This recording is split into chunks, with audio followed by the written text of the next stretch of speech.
बिस्मिल्लाहिर्रहमानिर्रहीम। मैं हूं नदीम अब्बास। पाक वीज़ा सर्विसेज के प्लेटफॉर्म से आपको खुशामदीद कहता हूं और उम्मीद करता हूं कि आप सब खैरियत से होंगे। आज की मेरी वीडियो उन लोगों के लिए है जो विज़िट वीज़ा पे, स्टूडेंट वीज़ा पे या वर्क परमिट के वीज़ा से या किसी और वीज़ा से पाकिस्तान से माइग्रेशन करना चाहते हैं। तो मैंने ये वीडियो स्पेशली उन लोगों के लिए बनाई है जिनको रकम का इशू है, या अगर रकम है तो उसको सिक्योर तरीके से इस्तेमाल करना चाहते हैं, क्योंकि बहुत ज़्यादा मामला इस वक्त पाकिस्तान में सर्कुलेट हो रहे हैं कि लोग पैसे ले के लोगों से फ्रॉड करते हैं, डन बेस वीज़ा करते हैं और फिर या पैसे ले के उसके ऊपर रकम ले के उसके ऊपर काम नहीं होता, परेशानियाँ आती हैं और फिर उस पर डिफरेंट किस्म के मुकदमात बनते हैं, एफआईए में लॉजिक होती है। तो मेरी ये वीडियो में सबसे पहला पोर्शन जो मैं बताना आपको चाहूँगा वो ये है कि स्टूडेंट वीज़ा बहुत सिक्योर वे है बाहर जाके चार पैसे कमाने का और पढ़ने का।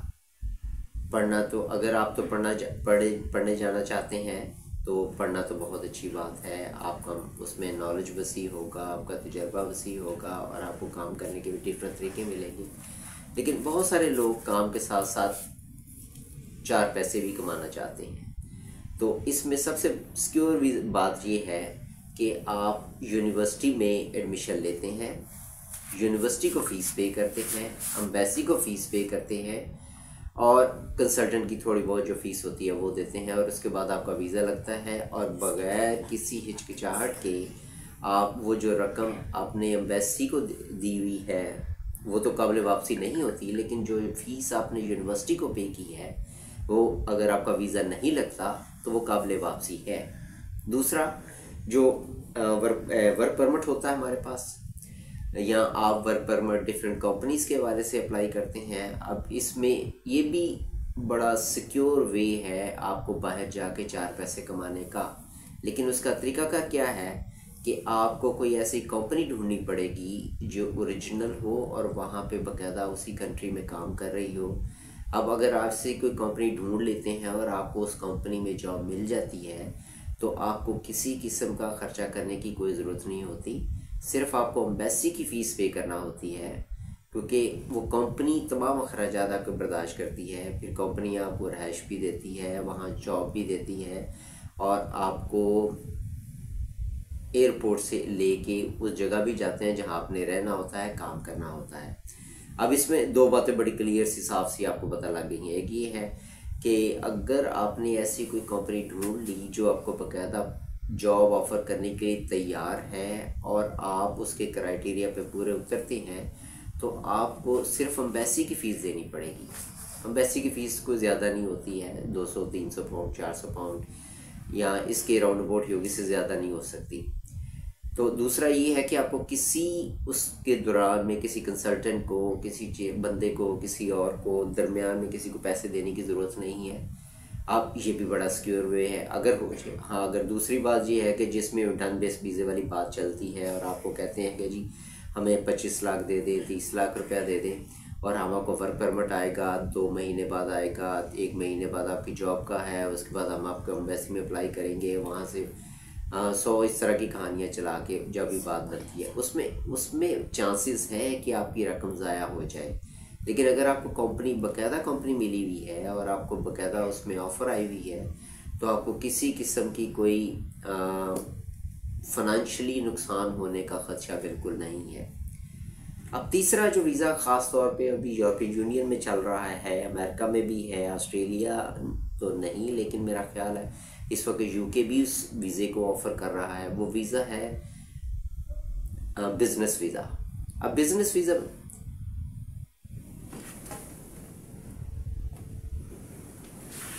बिज़नेस वीज़ा में जो रिक्वायरमेंट है वो बहुत हैवी है।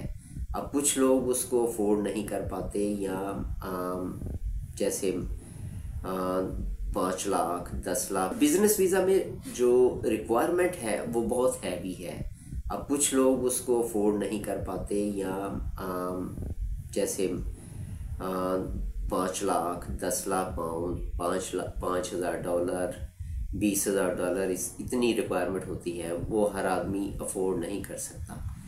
तो अगर आप अफोर्ड कर सकते हैं और उसमें बिज़नेस वाकई ही वहाँ जाके करना चाहते हैं, तो ये भी एक सिक्योर वे हो सकता है आपको बग़ैर किसी इजाफी रकम के इस्तेमाल करने का। आपने करना क्या है कि आप सिर्फ एम्बेसी की फ़ीस देंगे और उसके बाद वहाँ बिज़नेस का प्लान आप शो करेंगे, उसके बाद आपका वीज़ा लग जाएगा। अगर आपका बिज़नेस प्लान एम्बेसी ने अप्रूव कर दिया तो आपका वीज़ा 100% है, उसमें आपको कोई इजाफी चार्जेस नहीं देने पड़ेंगे। अब उसके बाद जो नेक्स्ट वीज़ा होता है हमारा, वो ये है कि आप प्रॉपर्टी बाय करते हैं डिफरेंट यूरोपियन कंट्रीज़ में या अमेरिका में या क्या नाम है, उसके बाद यूके में अगर आप प्रॉपर्टी बाय करें तो उसकी बेस के ऊपर भी आपको वीज़ा मिलता है। उसमें 5-6 कंट्रीज़ हैं जो आपको प्रॉपर्टी बाय करने की बेस के ऊपर वीज़ा देते हैं।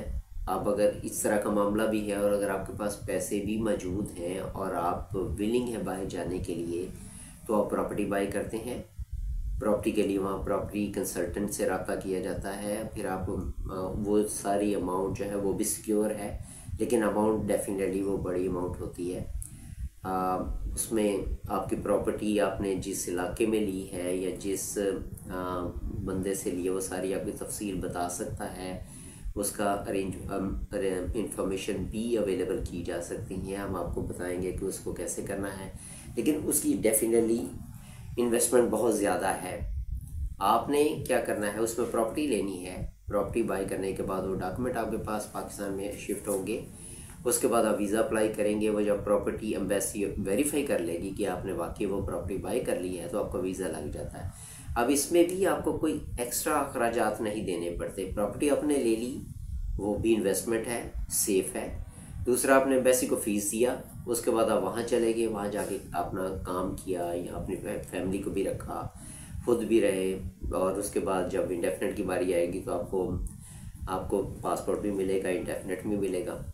अब इसमें मेरी गुजारिश ये है और जो मेरा हमदर्दाना मशवरा आपको ये है कि वो ये है कि इस वक्त जो मिडिल क्लास है पाकिस्तान की, या बहुत ही कम अमाउंट में बाहर जाने का इरादा रखते हैं, तो स्टूडेंट वीज़ा इंतहाई सिक्योर तरीका है आपको बाहर के मुल्क जाने का, जिसमें यूके शामिल है, यूरोपियन यूनियन शामिल है, अमेरिका भी उसमें ऐड हो सकता है, फिर उसके बाद ऑस्ट्रेलिया भी है। अब होगा क्या, आपने एम्बेसी को फ़ीस दी, यूनिवर्सिटी को फ़ीस दी, और आपको साल का या अगर 1 साल का भी आपके स्टूडेंट वीज़ा है तो आपको 15 माह का वीज़ा मिलेगा।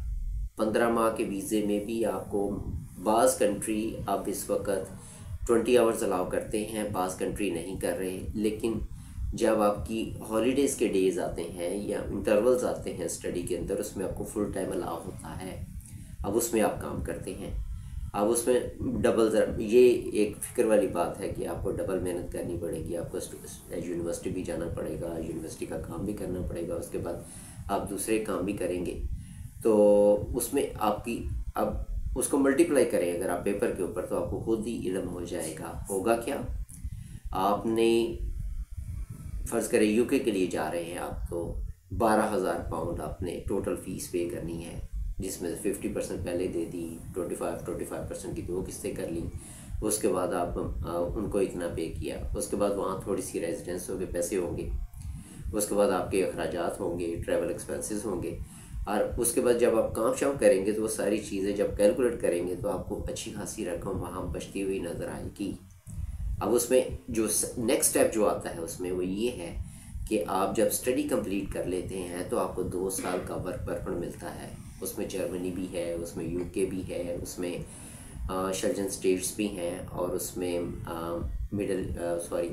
वर्क परमिट आपको मिलता है। उस वर्क परमिट में फिर आप 2 साल वहाँ वर्क करते हैं, उस काम में फिर आपको 4 पैसे मिल जाते हैं। तो मेरी नज़र में स्टूडेंट वीज़ा लेके बाहर जाना और उसमें 4 पैसे बचाना बहुत ही ज़्यादा सेफ़ है, सिक्योर है, बजाय कि आप एक बड़ी रकम 10,000 पाउंड, 20,000 पाउंड, या कोई 25 लाख कहता है, कोई 30 लाख कहता है, वो देने के बजाय आप सिर्फ यूनिवर्सिटी में एडमिशन कराएं, यूनिवर्सिटी की रिक्वायरमेंट को पूरा करें, उनके एडमिशन फ़ीस को जितनी फ़ीस कहते हैं उनको दे दें, उसके बाद एम्बेसी की फ़ीस दें। आपको मज़ीद वही अखराजात होंगे और वो जेन्युइन अखराजात होंगे जो आपके हाथ से सीधा मुतल्लका इदारों को मिलेंगे। आपने किसी और बंदे को पैसे नहीं देने। अगर आप फॉर्म फिल कर खुद कर सकते हैं और अपने मामलात को बिल्कुल सीधे तरीके से बना सकते हैं, कोई टेक्निकलिटीज़ को कवर कर सकते हैं, तो कंसल्टेंट को भी फ़ीस देने की ज़रूरत नहीं है। लेकिन मैं ये मशवरा आपको नहीं दूंगा। आप हमेशा जब भी कोई काम करें, अपना काम ज़रा बंदा थोड़ा सा बेहतियात हो जाता है। प्रोफेशनल तरीके से जो काम करते हैं उन्होंने प्रोफेशनल तरीके से ही करना होता है। कुछ टेक्निकलिटीज़ होती हैं जिनको कवर करना होता है। तो किसी कंसल्टेंट को, सर्विसेज एजेंसी को 4 पैसे दे के अपने एक बड़ी रकम को सिक्योर करना कोई बेवकूफ़ों वाली बात नहीं है, उसमें आपका फ़ायदा ही है। तो इस वीडियो में जो मेरा ख़ास मशवरा ये था कि अगर आप वाकई ही पैसे कमाना चाहते हैं और बाहर जाना चाहते हैं, लेकिन बाज़ लोग जो हैं वो डरते हैं कि पैसे देंगे किसी एजेंट को तो पैसे ज़ाया हो जाएंगे, हम क्या करेंगे, उसके बाद मुश्किल आ जाएगी। तो स्टडी वीज़ा के लिए जाना, इसके 2 मकसद, एक स्टडी करनी है और वहाँ काम करना है। इसमें पैसे आपके पैसे भी सिक्योर हैं और आपका फ्यूचर भी सिक्योर है।